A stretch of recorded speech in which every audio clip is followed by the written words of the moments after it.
Hello दोस्तों, मैं शोभित मिश्रा आपका बहुत बहुत स्वागत करता हूं। और आज के दिन जो 2020 में जेट के एग्जाम में पूछे गए जो क्वेश्चन है उनको मैं सॉल्व करूंगा बहुत ही अच्छी तरीके से। तो दोस्तों ध्यान दीजिएगा, पहला क्वेश्चन आपके सामने है, निम्न में से कौन सी सब्जी सोलेनेसी वनस्पति कुल की है। निम्न में से कौन सी सब्जी सोलेनेसी वनस्पति कुल की है। तो दोस्तों क्या होगा आपके हिसाब से, इसका आंसर जो होगा बैंगन, ऑप्शन नंबर 2 वैगन। ठीक है दोस्तों, दूसरा क्वेश्चन आपके सामने, लवणीय मृदाओं को सुधारने हेतु निम्न में से कौन सा उपाय किया जाता है। कौन सा उपाय किया जाता है, जल्दी से बताइएगा, अपने दिमाग में सोचकर बताइएगा कि कौन सा है। निच्छालन। निच्छालन क्या होता है दोस्तों, मैं वीडियो बना चुका हूँ, आप लोग जाइएगा प्लेलिस्ट में देखिएगा। नंबर 3 क्वेश्चन है, निम्न में से कौन सी नस्ल भेड़ की नहीं है। आपने सभी पढ़ा होगा, लेकिन बीकानेरी बहुत बहुत इंपॉर्टेंट है दोस्तों, इसको पढ़िएगा। जेट एग्जाम और बीएससी एग्रीकल्चर वनडे एग्जाम के लिए बहुत ही अच्छा है जो आपका वनडे एग्जाम होता है। स्टीवेंसन स्क्रीन का दरवाजा कौन सी दिशा में नीचे की तरफ लटकते हुए खुलता है। चौथा क्वेश्चन, उत्तर की ओर।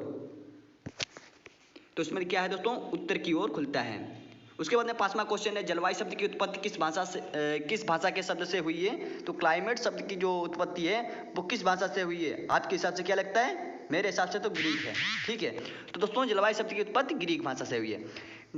6 नंबर क्वेश्चन बोल रहा है कि निम्न में से कौन सी खेती है जहां किसान फसलों को उगाने के लिए कोई सिंचाई नहीं करता है और केवल वर्षा पर ही निर्भर रहता है। आपके हिसाब से दोस्तों, जिन लोगों ने चैनल को सब्सक्राइब नहीं किया है प्लीज़ सब्सक्राइब कर दें और कमेंट बॉक्स में जरूर लिख दें कि आपको वीडियो बनवाना है किस चीज़ पे।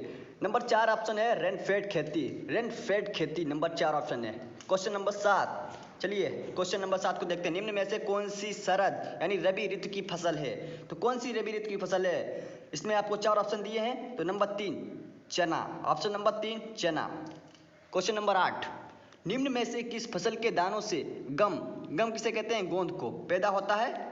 ग्वार से गोंद पैदा होता है दोस्तों, जरूर ध्यान रखिएगा, बहुत बहुत इंपॉर्टेंट क्वेश्चन है। क्वेश्चन नंबर 9, केंद्रीय कृषि इंजीनियरिंग संस्थान यानी कि CIAE कहाँ पर स्थित है। तो दोस्तों ये आपके लिए एक नया क्वेश्चन बन रहा है और ये भोपाल में स्थित है।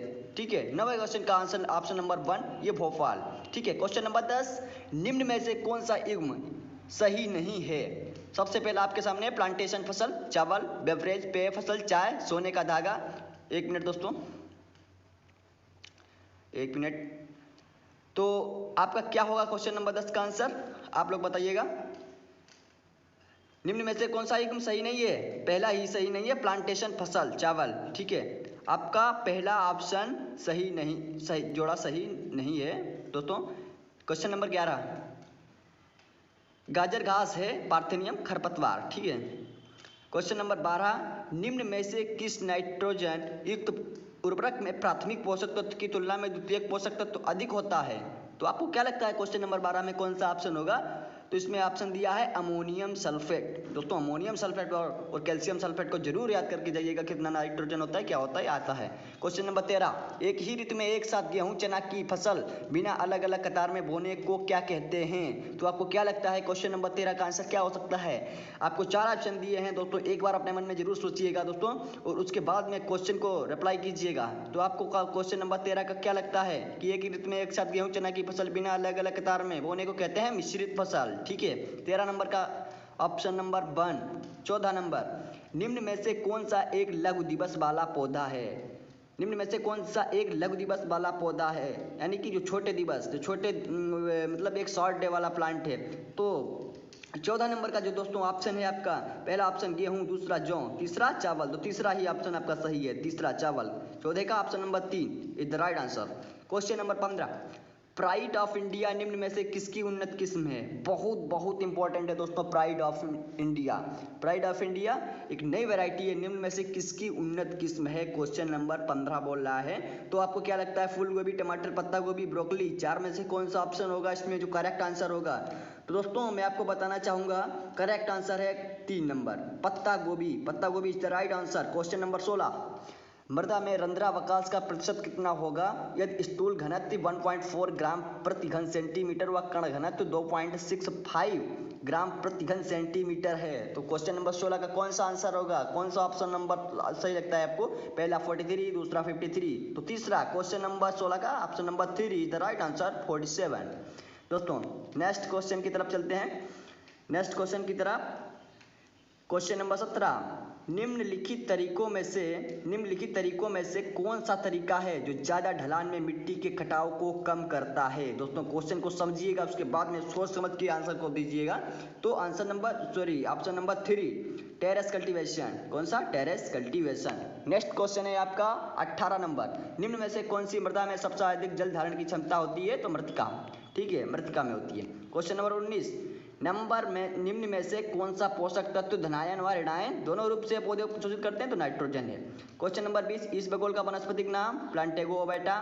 निम्न में से कौन सी पपीते की किस्म है? तो कौन सी पपीते की किस्म है? पूसा नन्ना। आप लोगों ने खूब पढ़ा होगा कि पूसा नन्ना किसकी है? पपीते की एक किस्म है। निम्न में से कौन सा मुक्त जीवित नाइट्रोजन फिक्सिंग माइक्रोब नहीं है? क्वेश्चन नंबर 22 क्या बोल रहा है? कौन सा नहीं है इसमें नाइट्रोजन फिक्सिंग माइक्रोब? तो राइजोबियम नहीं है। जो राइजोबियम है वो नाइट्रोजन फिक्सिंग माइक्रोब नहीं है मेरे दोस्त, ठीक है, क्योंकि ये मुक्त जीवित नाइट्रोजन बोल रहा है, ठीक है। क्वेश्चन को ध्यान से पढ़िएगा, उसके बाद में आंसर दीजिएगा। अगला क्वेश्चन है आपके सामने, निम्न में से कौन सा युग्म सही नहीं है? तो कौन सा सही नहीं है? प्याज जलियसी, शकरकंद चीनोपेडियसी और भिंडी मालवेसी, मटर फेबेसी। आपको क्या लगता है 2023 का? तो शकरकंद चीनोपेडियसी, ठीक है, ये गलत है। निम्न में से 24, निम्न में से कौन सा खरपतवार नाशी बुवाई के बाद अंकुरण से पहले यानी कि प्री इमरजेंस प्रयोग किया जाता है? तो पेंडिमेथिलीन। बहुत इंपॉर्टेंट है दोस्तों, बहुत इंपॉर्टेंट। पेंडिमेथिलीन प्री इमरजेंस के काम आता है। 25, मैग्नीज की विषाक्तता होने से पौधों में कौन से पोषक तत्व की मात्रा कम होती है? तो कौन से पोषक तत्व की मात्रा कम होती है?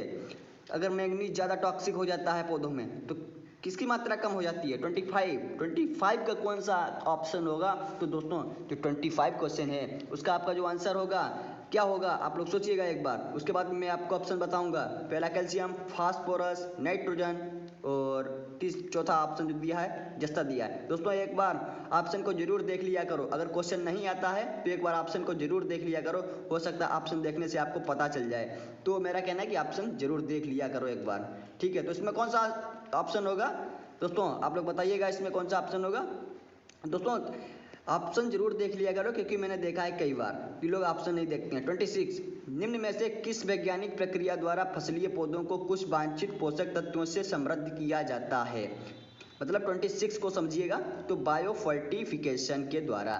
27 क्वेश्चन बोल रहा है आपका, निम्न में से कौन सी गाय की नस्ल का मूल स्थान भारत नहीं है? तो जर्सी का भारत नहीं है, वो तो सभी को पता है। 28, निम्न में से कौन सी सिंचाई की विधि सूखे क्षेत्रों के लिए अधिक प्रयुक्त होती है?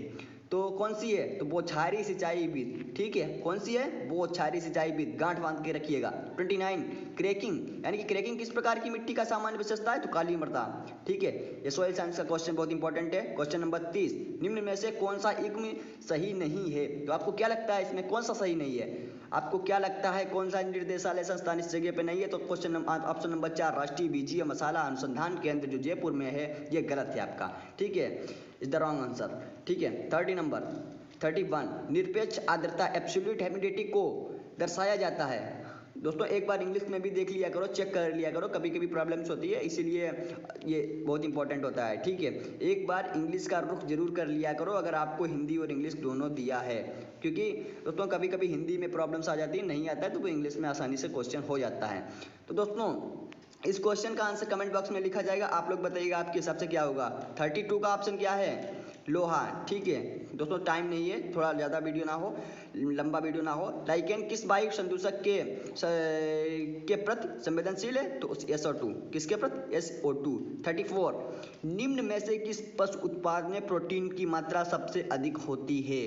तो आपका क्या लगता है कौन सा ऐसा मिल्क प्रोडक्ट है पशु का जिसमें सबसे अधिक मात्रा होती है प्रोटीन की? तो मांस में सबसे अधिक, ठीक है दोस्तों। क्वेश्चन नंबर 35, एक मिनट, निम्न में से कौन सा एक तनाव हार्मोन है? स्ट्रेस हार्मोन, ABA, ठीक है। 36, निम्न में से कौन सा कृषि यंत्र प्राथमिक भू परिष्करण के काम आता है? 36 में बोल रहा है कि प्राथमिक भू परिष्करण के काम आता है। तो दोस्तों कौन सा है? कौन सा प्राथमिक भू परिष्करण के काम आता है? कौन सा ऐसा यंत्र है जो प्राथमिक भू परिष्करण के काम आता है? दोस्तों इसमें ऑप्शन दिए हैं, इसमें ऑप्शन दिया है डिस्क हल, ठीक है, डिस्क हल इज द राइट आंसर, ठीक है। 37, ग्लेडियोलस का व्यावसायिक प्रवर्धन द्वारा किया जाता है घनकंद द्वारा, ठीक है, बहुत इंपॉर्टेंट। 38, निम्न में से कौन सा मिट्टी बनाने का कारक है जिसमें ऊंचाई और ढलान, एक मिनट दोस्तों, तो दोस्तों आपको क्या लगता है इसमें कौन सा ऑप्शन होगा? ऑप्शन कौन सा होगा? तो ढलान मिट्टी के संचय को निर्धारित करता है, यानी कि जो स्लोप होता है, एल्टीट्यूड और जो स्लोप के बारे में बात कही गई यहाँ पे। तो 38 का कौन सा आंसर होगा? आपको 4 ऑप्शन दिए हैं। पहला पैतृक चट्टानें, भूमि में जीवांश पदार्थ, रिलीफ, मृदा जीव। आपको क्या लगता है इसमें कौन सा ऑप्शन होगा? तो दोस्तों इसमें आंसर जो होगा रिलीफ। ठीक है। 39 क्वेश्चन बोल रहा है निम्न में से कौन सा फल अवलेह बनाने के लिए अब सबसे उपयुक्त? जेली, अमरूद। बहुत ही इंपॉर्टेंट है, वो तो पता है सभी को। क्वेश्चन नंबर 40 मिट्टी पर खेती करने यानी कि फसल उगाने और पशुओं के पालने की कला और विज्ञान को क्या कहते हैं? तो ये तो सभी को पता है क्या कहते हैं, तो खेती। ठीक है। सेरीकल्चर क्या है? बागवानी क्या है? मछली पालन क्या है? सेरीकल्चर तो जानते होंगे, बागवानी बागों का उत्पादन। ठीक है। मछली पालन मछली का उत्पादन करते हैं। ठीक है। उसके बाद में दोस्तों नेक्स्ट आपका जो होगा तो वो मैं टेस्ट सीरीज कंटिन्यू अपलोड करता रहूँगा, तो चैनल को सब्सक्राइब करें। मैं शोभित मिश्रा आप लोगों का बहुत बहुत स्वागत करता हूं दोस्तों इस तरह के और वीडियो अच्छे देखने के लिए। और टेस्ट सीरीज जो आपके एग्जाम के लिए बहुत बहुत इंपॉर्टेंट है, तो बहुत बहुत इंपॉर्टेंट है, उनको जरूर सॉल्व करिएगा दोस्तों, और चैनल के साथ बने रहिएगा। धन्यवाद।